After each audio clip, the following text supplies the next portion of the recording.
Diabetic food இன்ஃபெக்ஷன்ஸில் எந்தெந்த மாதிரி warning science இருக்கும் அப்படின்னு பார்த்தீங்கன்னா, சொல்லிங் மாதிரி எங்கேயாவது இருக்கிறது, அதுபோக கலர் சேஞ்சஸ் ரெட் கலரில் ஏதாவது வந்திருக்குது, அதுபோக டிஸ்சார்ஜ் சலம் மாதிரி எங்கேயாவது வடிகிறது, அதெல்லாம் மெயினான வார்னிங் சைன்.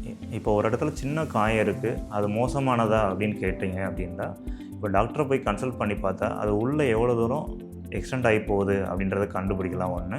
அதுபோக இவங்களுக்கு எப்படி ப்ளட் சப்ளை காலில் இருக்குது அப்படின்றத ஈஸியாக தெரிஞ்சுக்கிறது மூலமாக அது வியாதி மோசமாகாமல் தடுக்கலாம். ஏன் சொல்கிறேன் அப்படின்னா, ஒரு சிலருக்கு சின்ன ஊண்டாக இருக்கிறது உள்ளே எக்ஸ்டெண்ட் ஆகிட்டே போய் காலை எடுக்கிற வரைக்கும் போகலாம்.